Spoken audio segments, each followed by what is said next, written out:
I'm John Arana, and this is Karina San Martin. Hey guys, what's up? Hey, and we are here at the drop. Yes. Once again, dropping truth and bringing life. Yep. And we just hope to encourage you. We're talking about hope, which is huge. Yes. Right now, there's so many uncertainties going on in our world. Opportunities for hope. Oh, yeah. There you go. There you go. So, we just want to encourage you, and we want to just lift you up and down. We're going to talk a little bit about how trust and hope kind of go together, because a lot of times we live in such a cynical world, and people are going like, right, and there's so many disappointments, and there's so many people saying things that are not true, and you just don't know what to believe anymore sometimes. So I think hope is under attack, because people are almost afraid to hope because they don't want to be disappointed. Right. They don't want to be let down. But we're going to encourage you today that in spite of all these circumstances, you can hope. That's right. Can hope. That's right. Yeah, definitely. Going to be good. It's a fight. It's a fight to hope. It's just doesn't necessarily come easy. Yeah.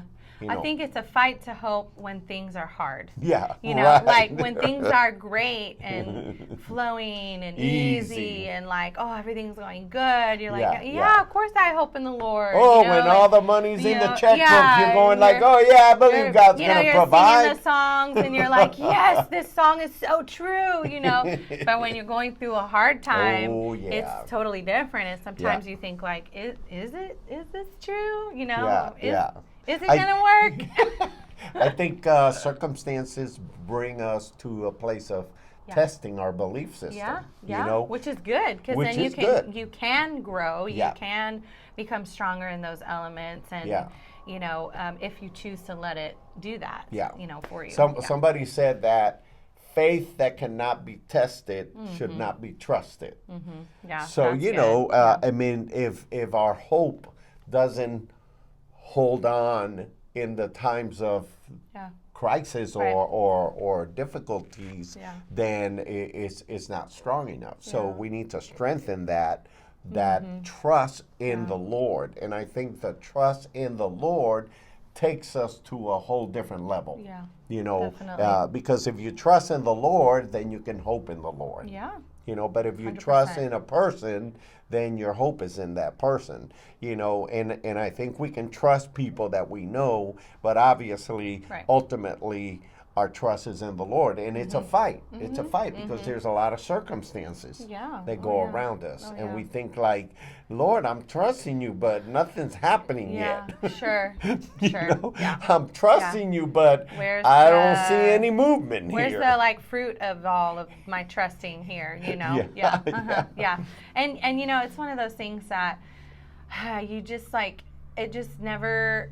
I think things never happen how we think it's going to happen. You know what I'm saying? In our timetable. Yeah, in our timing or in the way we think this would be perfect case scenario, at least for me, I'm a really big planner. I'm a really big okay, let's look 5 steps ahead of where we are, and it's good. How do we do that? How do we get there? Yeah, and so it's good in some cases, but I think that really having genuine hope, faith, trust in God.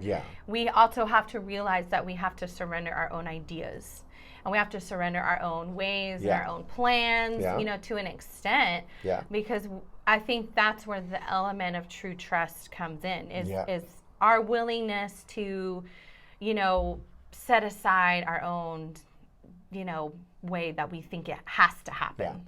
When we and it's okay to try to figure things out. Yeah, of There's course. no doubt about that. And it's good to plan. It's good to prepare. It's, all of that.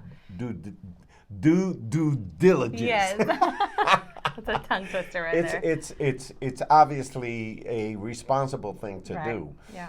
But when I was working on my master's there, we took a course on planning, and there was this thing called Eulithic planning. Okay. Eulithic planning is that you plan, but your plans are going to change. And so you continue to adjust your plans as you work your plan. In other words, you have to continue to plan because your plan is never work out. It's never going to work out exactly the way you planned it. Yeah, that's good. And sounds like a class I should take. So you do your responsible thing, but then you have to be willing to adjust as you go along. That's really good. And there's a lot of people that have started businesses, with one focus, and eventually it changes.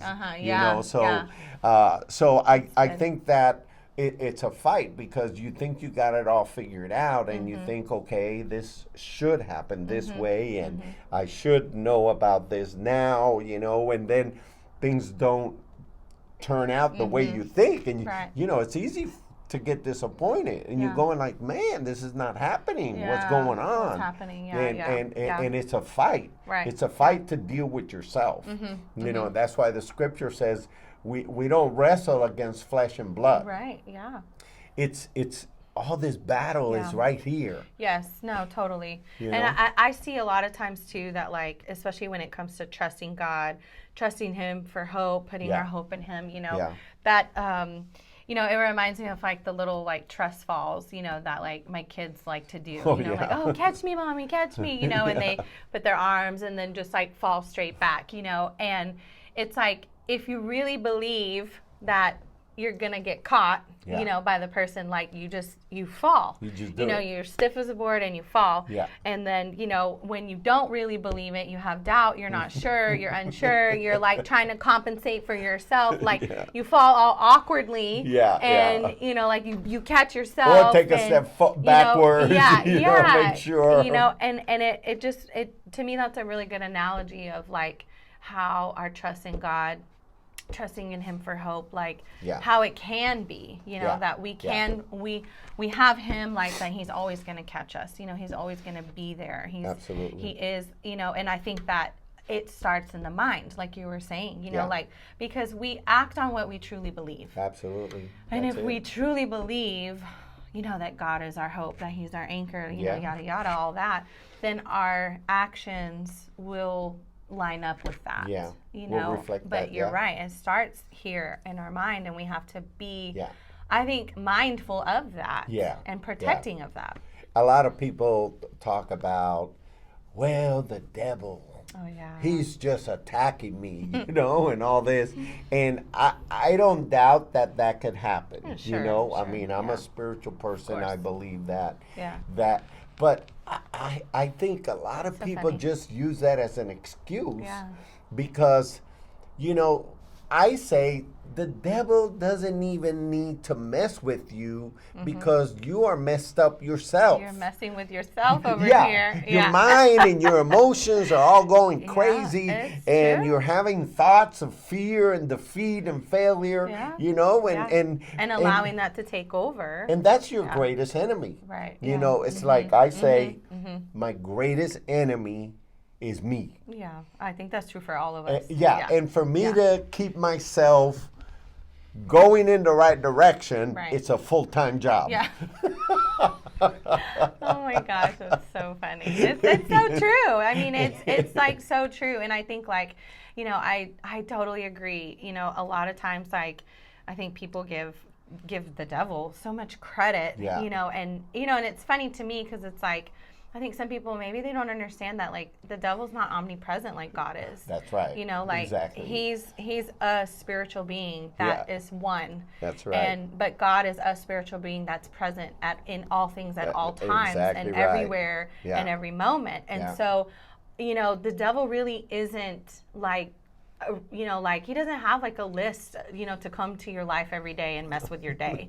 Like he can't do that, But what you're saying is like, when we don't protect our mind, when we don't keep the word feeding into our spirit, it begins to change the course of how we think, of how we operate, of how we, and we know that the battle for these things starts in our mindset. Absolutely. And then it will affect what we believe. It will affect how we act. It will affect how we feel. It will affect what we do with our day, because it all starts here and it either spirals down or it spirals us up. And think about it. I mean, you know what? If an enemy comes against you, you know, think about a physical enemy. They come to attack you. Yeah. What do? Well, you defend yourself. Yeah. You know, you protect yourself, you defend yourself, and you have to strike back, you know? And so think about your mind, your emotions, and your will. Right. It's the same thing. You know, what are your enemies that come to attack you? Well, your doubts, your fears, your vain imaginations, you know, and that kind of thing. And I think those are the greatest enemy that comes to rob us of our hope. Oh, yeah. You know, rob us of our expectation. Yeah. And if we allow those enemies to rob us, then we become hopeless. Right. Yeah. We just sit there and go like, it's not going to happen, so forget it. Right. Yeah. You know? No, it's so true. It's a fight, you know, to stay in that earnest expectation because we have enemies that are coming against us, and it's not necessarily the devil. You know, a lot of it has to do with our programming and how we think, and I think that we have to then accept responsibility for our thought life, our emotional life. Yeah, definitely. And I think that when we can really grasp, you know, like really how this all works and how we really have a strong influence in how our hope pans out, because we, like you're saying, you know, the enemy does come within the mind, you know, and it begins to bring doubt or whatever. You know, if we can stop and take charge over that, and like you're saying, like fight in that positive way, you know, it will change and it will mobilize us to be able to be launched out into positive action, you know, and positive energy and positive mindset, you know. And it's like, it's so true, when you lose your hope, like it literally cripples you. Oh, totally. You know, like it paralyzes you. Like even some people physically, like they can go into depression. They don't want to go anywhere. They don't want to do anything. They don't want to see anybody. They don't want to talk to anybody.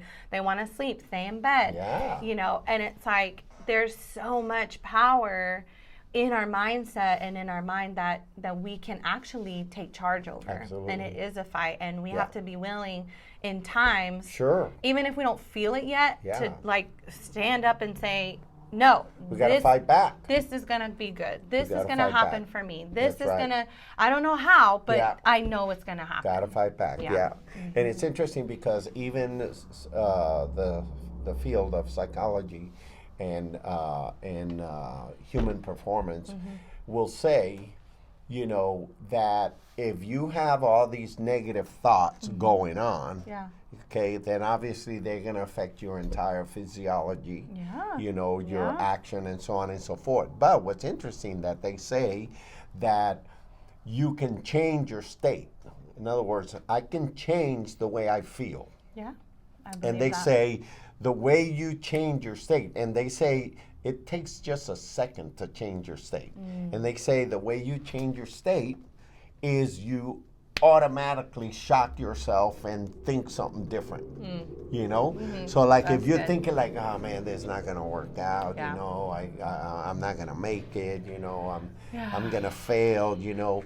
Okay, now you're in a state of sadness, of depression. You know? You're setting your beliefs right now. But actually if you shout out loud and you say, no, I can do all things through Christ who strengthens me. No, I'm gonna succeed.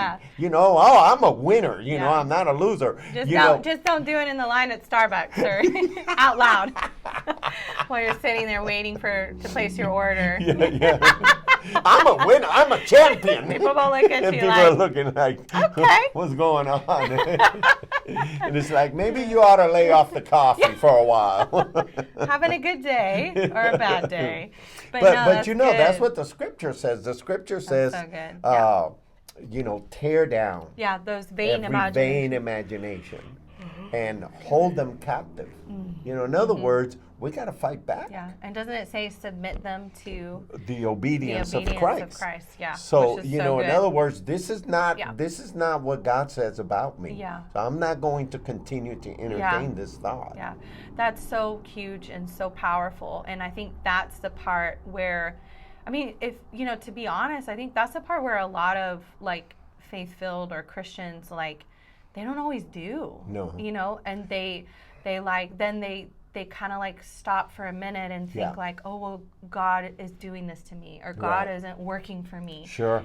But then at the same time, it's like, well, God has also enabled us and given us tools and ability to activate the hope, to activate that faith, to activate that trust, to declare those things, and we know that there's power in the spoken word. That's right. Because we know that's how he created the world. Exactly. We know that's how things are created. That's good. Yeah. And so even if you're in a moment of like not seeing any of that great stuff or not feeling any of that great stuff, you are so right. And if you begin to speak it, you begin to say it. And I do think that it is good to think in your mind, but it's even like the step further of declaring it. Absolutely. Because then it's like you are aligning everything about you with this phrase, like I am blank. Right. God is going to blank for me, and you're aligning yourself and you're saying, maybe I don't see it, but this is the truth. Yeah. And this is what I'm going to go with. And it's interesting because there's studies from neurologists, scientists, that say when you speak to your body, you literally begin to influence the cells in your body. Wow, that's cool. There's proof of that. I believe it. Yeah. So it's not far-fetched for us to be able to speak to our bodies and expect to see a change. That's because so good. Neurology as a science has already proven that. And so there is something very powerful, like you're saying, about speaking. And even commanding our bodies, to be well. I wanna read the scripture here in Hebrews 13:6. It says, so we may say boldly. So we may boldly say, the Lord is my helper. I will not fear. No, that's good. What can man do to me? What can man do to me? So in other words, I imagine like this warrior on top of a mountain, like, just saying, like, what can man do to me? Like that's how I want to feel, on top of the mountain. Like bring it. What can man do to me? but I like what it says. He says, I boldly say. In other words, I'm saying something. Which is like it means to me when you're bold about something, you're like, I believe this with every ounce of my being. And whatever you say to me or do to me or show me, or it's not going to change what I think. That's it. It's not going to change what I believe because I am totally bold in this. And there are times that we're hoping for something, and where we're kind of doing the fight, and keeping our mind right and everything. And but there are times that we slip, we kind of let go and don't fight back, and we start slipping away. We start slipping away. And I think what this is saying is, hey, listen, pull yourself back up by declaring with your mouth and saying it. In other words, change your state. Right. You can change your state by declaring it and ordering it. And even science says the cells in your bodies will begin to go to work. That's good. To begin to, so it might not look good. Right. It might not be happening at our timetable. It might not even be happening as we would like it to, but we have to maintain that confidence that God is at work in our benefit. Oh, no, definitely. I think maintaining the confidence, and I think, like practically creating a practice of declaring those positive things over your life, over yourself, over a specific situation, whether it's like a job or a kid or, a relationship or like your finances, whatever it is, whatever it may be. Is like making it a practice that you do of saying, this is what I know will happen. This is what God tells me. This is, because it does activate. I think it also activates and it reassures your mindset of working towards something positive instead of focusing on like what it's not. Sure. You know? Exactly. And I think that's important to do too. I think you have to create a habit. Yeah. And if you study champions, you know, and you talk to these champions, you know, they don't go around saying like, well, I don't know, you know, I might not make it. Yeah, that's you know, true. It might not happen for me, you know, but I'm not good enough. I'm hanging in there, you know. Yeah. No, man, their whole vocabulary is different, and their whole demeanor is different. You know, they're going, yeah, I know it's going to be a challenge, but I'll tell you what, I'm going to give it all, you know, and I know it's going to be all right, you know, and you're going like, okay, now there's a champion. Yeah. There's a champion talking. And it's so interesting how what we say, it's like we are literally telling our mind and our body then what to do based on what we say. It's crazy. And we are literally declaring, this is what I truly believe. This is what's going to happen. It's not going to work out. I'll never, whatever. I'll never get a house. I'll never this. Well, you're literally telling everything in your life and your body that's what's going to happen. And it works for the flip side too. I was reading this book, and he's talking about neuroscience, and he was saying, this scientist was saying, when you start telling yourself, oh, I'm sick and I'm so tired, you know, the cells in your body, he said, this is what happens. The cells in your body go out through your body and say, well, he says we're tired. He says we're sick. Talking to each other. Okay, so let's all be tired. Let's all be sick, because this is what we're being ordered to do. This is what they're telling us to do. You know, and so when I could totally believe that. When he puts it that way, you start realizing, whoa, wait a minute, I better be careful what I'm saying to myself and about myself. No, it's so true. And that's why I think the Bible was way ahead of the game. Of course. You know, saying, well, hey, the Lord knows, you know, tear down He made us. every vain imagination, you know, declare with your word. And I think the Bible is just so full of powerful principles that can help you live a good life. So, definitely. So anyhow, it's a fight, you know. I mean, hope, hanging on to hope is a fight. That's right. There's a lot of enemies in our own mind and our own experience, but you know, we can stand firm, changing our state, declaring the word, and staying positive, you know, especially when our hope is in God. Yeah, stay positive, I think, is so big. And I think that, you know, for me, a big takeaway here is what I truly believe and where my trust really is will show through my actions. You know, because you act upon what you believe in. And if you really believe that you're hopeless, then your actions will line up with that. But if you really activate your belief in saying, I know that my hope is in God, I know that I can trust in Him, got my back. I know I don't have all the answers. To me, those are two very different things. They're not even the same. You don't have to. You know, and just being able to activate that and being willing to fight for yourself, to fight for your own life, to fight for your own mind and your peace and your hope, you know, that you have that power to do that for you. So do that this week. I like what you said. Develop the habit of being positive. Develop the habit of speaking positive things into your life. And I think that is part of how you fight back and you maintain your hope. Because your hope will lead you to that place where the breakthrough comes. That's right. So anyhow, thank you for being here today at the Hope.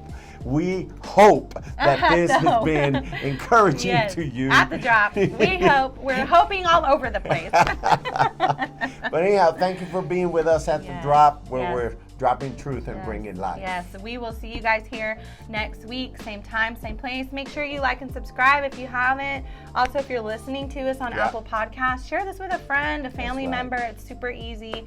And just encourage somebody today, you know, that if it encouraged you, it will encourage them. People need it. Yeah, we'll see you guys next week right here. At the drop.